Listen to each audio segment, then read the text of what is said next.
back here on the platform, and today we have an interesting guest, Dwight Forbes, who has worked at Life at Key for a gentleman by the name of Dan Tuckfield, who was found dead in a pool on Mr.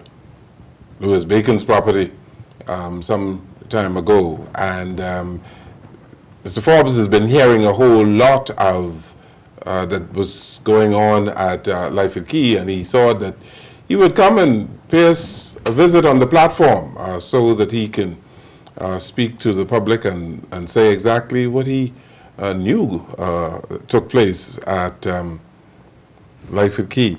When did you make the decision really to do this? Well, early in the year, I decided I wanted to reach Darryl because I knew him very well. Darryl Miller? Darryl Miller. Mm-hmm. But every time I would try to wave him down, he would always tell me he was busy or he's coming right back. And one day, just sitting down, I heard another show, Darryl's show, where he was interviewing Mr. Nygard. So I said, boy, this is my opportunity. And I called in, and they just rambled on. And at the last second, he asked the lady if she had anyone on the line. I said yes. And he told me I had 3 seconds, and I just said what I had to say there. And he took my number and probably forwarded it on to Mr. Nygard. Do you know Peter Nygard at all? Do I know him? What I've read about him, and being in Life at Key, you would have seen him now and then, might have spotted him moving in and out. But you had never spoken with him? I had never spoken with him personally, no. Mm-hmm. But you were told some bad things about him by Dan Tuckfield. Yeah. And as you say, Dan Tuckfield wanted to get him. Right. I think what happened at one time, like I told you before, Dan was a party. I was kind of partying myself, and I think he was at Mr. Nygard's house because they were friends. They were friends? Yeah, they were friends. Or Mr. Nygard would invite him to parties, periodically. And he must have got disgruntled because he wasn't allowed to do certain things that he wanted to do with some of the female guests. And that's what I think started him and Mr. Nygard's feud. But prior to that, I know that Dan's boss had a gripe for Mr. Nygard. What it was about, I don't know. Whether it was because they were thinking that Mr. Nygard was extending his property out or doing something to stop the sand from coming to their beach, I don't know. But they were hell-bent on rectifying it or getting even with him. That was my perception. Peter Nygard says that Bacon and others did not like him inviting Bahamians down to his property, to his beach, and as you know, that he over the years had ordinary Bahamians or even Bahamian children down to his property for various parties and various functions. He hosted various sporting organizations down there. Could this be one of the reasons why they had a problem? Could have been one of many reasons. I'm sure it was, because when I look back at Mr. Nygard was the type of person that would accommodate anyone. Well, I couldn't say the same for Mr. Bacon. Mind you, I've never met Mr. Bacon, but I've seen him. But anytime he was in town, we weren't allowed to be down there. Okay? So you weren't allowed to be there when he was in town? No, sir. I had to wrap up my work the day before. The maid would say, okay, Dwight, the Jamaican maid, said, boy, you got a lot to do today. The boss can be in by 1 o'clock tomorrow. You think you can get this done? And I said, we'll do our best. I'll bring in extra guys. But once he was down here, you weren't allowed to be there.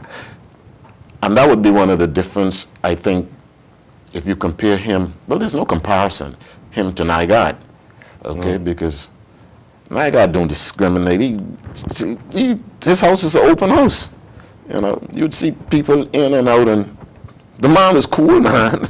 and the workers at Bacon's place thought that he would not look kindly at your being there. Right. Well, Bacon didn't have workers per se, you know. Okay.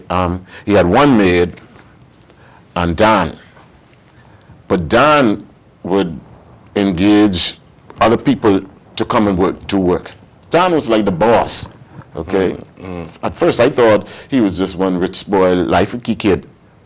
You know, the way he drove around in his BM or his Volvo, and we had the 2 fast boats, and money was no object. Money was not an object. No. No way. So you made some good money from Dan Tuckfield. Oh yeah. And you, in addition to painting and doing I call it spying. That's what you were doing in effect. No kidding. That I wouldn't deny that. But people would say that you knew that you were spying. You knew that you were being paid to spy. You knew that that was a wrong thing to do. But you did it anyhow. Okay. I was doing a job for a man. Okay. To me, is spying a crime? Let me ask you. If you sent me outside to take some pictures, would that be a crime? Please, Mr. Jones, help me. I need to know, because you're putting something on me that I'm not just digesting it. No, I understand. Yeah, I understand your point of view. That you didn't think that you were doing anything wrong. I wasn't doing any damage, as far as I'm concerned. Right. You know, and it wasn't like I was being contracted to just go and take these pictures down. So, hey, Dwight, I think there's a party next door tonight. You can get the cameras. I said, no problem. But having read and heard all of the feud going on between these two neighbors, now you put everything together, exactly. And you know exactly what you were doing. Exactly.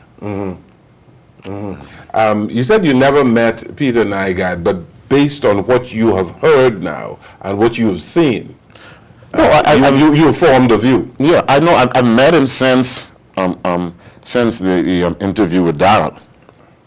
Yeah, I met him since then. And what were the circumstances? Well, they took your number. He took my number and he asked me if I would meet with him. And he asked me how serious, he says, because a lot of people came to him with stuff, but you know, he won't. I told him, I said, your house, the kids' cottage was next to your wall. This is how your house look. I stared there. So he believed me, you know. And I told him I lived down there. Some nights I slept next door to him. Okay. And then I told him about Tuckfield. I told him about the fight him. So he says, would you be willing to talk with me again? You know. And I said yes. Do you know that there's a case going on in New York? Mr. Bacon has accused Mr. Nygard of defamation and all the rest of it. Bacon is the one who should be accused of defamation, man. But yeah, wasn't he suing you also? He sued everybody. He sued everybody. Yeah, so he sued everybody in media. Yeah, because he really does. I guess after listening to your program now, he'd probably find another way to sue. Right? But that is how you're being. He could come after me. I'm being careful with you so that. No, man, you don't have to be careful. Everything I say is the truth, the God's truth, nothing but the truth. Bacon can sit down in the front of me, and I will describe his house. Both of them. I'll describe people who he sent here to buy houses that I work for. This is no joke. Okay?